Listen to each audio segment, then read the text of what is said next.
जो बच्चा माइंड से कमजोर होता है, बुद्धि से कमजोर होता है, जो पढ़ने में कमजोर होता है, जिसका विवेक काम नहीं करता, कोई कंपटीशन एग्जाम उसका निकल नहीं रहा होता है, तो 1 महीने उस बच्चे को वो शहद चटाया जाता है तो बच्चा विद्वान हो जाता है। माता पिता को कहना नहीं पड़ता कि पढ़ने बैठ पढ़ने बैठ पढ़ने बैठ, बच्चा खुद पढ़ता है।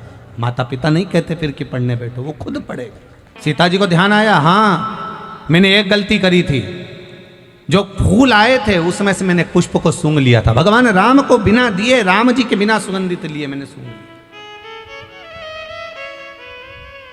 अब क्या करूं? अब बोलो क्या करा? देवऋषि नारद ने कहा, माता जानकी एक काम करिए, अब तुलसी के पत्र को कहिए कि कमल के पुष्प की जो सुगंध ली है उसको छोड़कर अगर मैंने पति की सेवा में कोई कमी रखी हो और उनसे कोई चीज बिना दिए मैंने समर्पित कर ली हो, बिना दिए मैंने अगर ग्रहण कर ली हो, तो मेरा ये तुलसी का पत्र अगर ऐसा हो तो अवश्य लगे। अगर कुछ रह गया हो, कमल के पुष्प की सुगंध के सिवाय अगर मैंने कुछ रह गया हो। सीता जी ने विनती करी, तुलसी का पत्ता उड़ा, उड़कर वापस पुनः उसी डाली में वापस लग गया, वापस लग गया। देवऋषि नारद से माता जानकी जी ने कहा, अब तो आप भोजन करेंगे ना मेरे हाथ का? सीता जी बोली, आप भोजन करोगे ना देवऋषि नारद? नारद जी बोले, हाँ अब मैं भोजन करूंगा, चलो माँ चलते। तब देवऋषि नारद ने जानकी जी के हाथ का भोजन ग्रहण करा। ध्यान देना, आंवला नवमी के दिन आंवले के वृक्ष की पत्ती मत तोड़ना। जिस दिन माता तुलसा का स्मरण कर रहे हो, द्वादशी तिथि हो, चतुर्दशी तिथि हो, संक्रांति हो, आदिक जो तिथियों का वर्णन करा गया है विष्णु पुराण आदिक में, उन तिथियों को तुलसी का दल मत तोड़। अब आप लोग कहोगे गुरुजी वैकुंठ चतुर्दशी आएगी, तो उस दिन तो आप बताते हो कि हरिहर मिलन होता है। रात्रि को 12 बजे से लेकर सुबह 4 बजे तक शंकर भगवान पर तुलसी चढ़ती है, वर्ष में एक बार। और भगवान लड्डू गोपाल पर, शालिग्राम भगवान पर बेलपत्र चढ़ती है। उस बेलपत्र और तुलसी को सुबह 4 बजे से पहले पहले शहद की शीशी में रखा जाता है।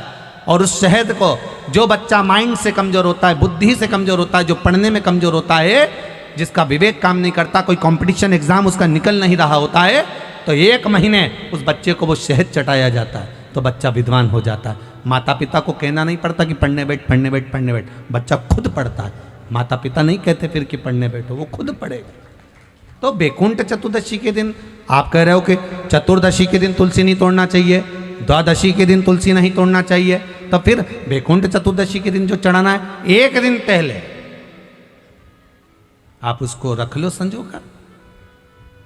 शिव महापुराण की कथा तो यहां तक कहती है कि अगर आप सोमवार का व्रत करते हो, संकट सोमवार का व्रत करते हो, 16 सोमवार का व्रत करते हो, और आप सोमवार के दिन अगर बेलपत्री के वृक्ष से बेलपत्र तोड़ रहे हो तो उसका भी दोष है महाराज, उसका भी दोष है। 1 दिन पहले तोड़ो।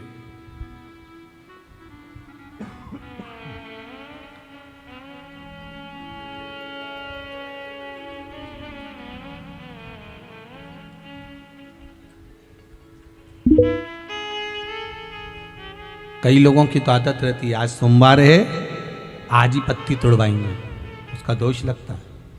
भगवान, कई लोग कहते हैं महाराज जी,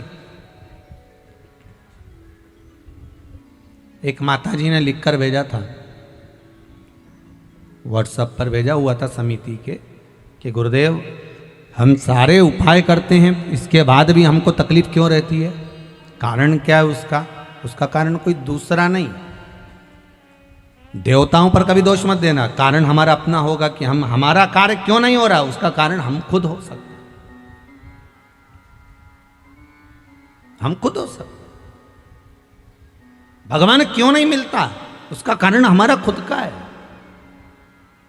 जैसे मान लो कोई तुमसे कहे कि भैया देखो ये सामान मिला ना, और ये सामान मिलाकर एक ये औषधि तैयार करना, और औषधि में तुम ये नींबू निचोड़ लेना, और नींबू निचोड़ कर जब तुम खाओगे तो तुम्हें आराम लग जाएगा, जब तुम पाओगे तो तुम्हारा रोग, तुम्हारी बीमारी है वो समाप्त हो जाएगी। अब तुमने तो खाया, उसके बाद भी तुम्हारा रोग समाप्त नहीं हुआ, बीमारी समाप्त नहीं हुई, तो तुम क्या कहोगे? उसने तो गलत बता दिया। बोलोगे कि नहीं बोलोगे? तो वो पूछेगा क्यों, मैंने बताया था तुमको ये लेना, ये लेना, ये लेना, साथ में नींबू निचोड़ना, नींबू निचोड़ कर उसका रस उसमें मिलाकर खा लेना, उससे तुम ठीक हो जाओगे। फिर ठीक क्यों नहीं हुए? उसका कारण क्या था? तुमने तो गारंटी ली थी कि मैं ठीक हो जाऊंगा, फिर गारंटी में गया कहाँ? आखिर वो गारंटी गई कहाँ? जब सियोर वाला महाराज इतना छाती ठोक ठोक के कहे कि ये करो इसके करने से ये फल मिलेगा, ये करो इसके करने से ये फल मिलेगा, फिर हमारा काम क्यों नहीं हुआ? हमें दुख क्यों मिला? हमें तकलीफ क्यों मिली? उसका कारण समझ लेना। तुमने तो कहा था कि नींबू निचोड़ना, ये दवाई खा लेना, तो आखिर वो दवाई असर क्यों नहीं करी? तो उन्होंने पूछा बताओ क्या क्या करा? हमने ये लिया, ये लिया, ये लिया, उसके बाद हमने नींबू काटा, नींबू काट के हमने नींबू निचोड़ा, नींबू निचोड़ के हमने फिर खाया, पर हमारी बीमारी तो मिटी नहीं। सबकी बीमारी मिट गई, फिर तू क्यों रह गया? भगवान शंकर ने सबका सुना, फिर तू क्यों रह गया? तुझे दुख क्यों आ गया? तुझे तकलीफ क्यों आ गई? फिर से बता कि मैंने ये डाला, ये डाला, ये डाला, नींबू निचोड़ा, फिर उसको खाया, पर मुझे आराम नहीं लगा। उसका कारण क्या है? तो फिर जिसने दवाई बताई थी उसने पूछा ये बता कि तूने नींबू निचोड़ा तो कैसे निचोड़ा? कि ऐसे ही निचोड़ा। नहीं नहीं, नींबू तूने निचोड़ा तो निचोड़ा कैसे? अरे तो उसको काटा। अच्छा, तो काटा कैसे? कि लोहे के चक्कू से काटा।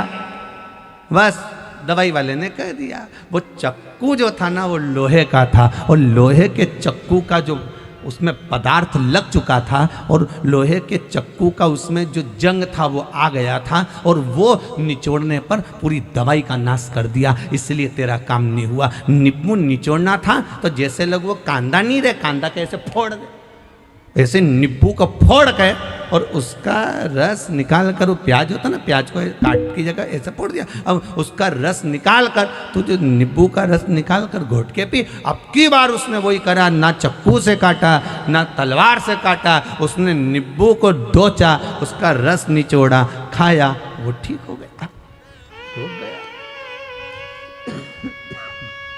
रोग समाप्त।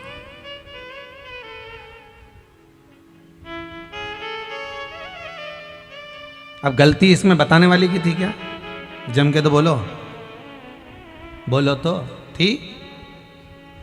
गलती किसकी थी? अपनी। उसने कहा था नींबू निचोड़ना, इसने चक्कू से काटा। लोहे के चक्कू का भाग पदार्थ जंग उसमें लग गई, उसका असर दवाई का खत्म।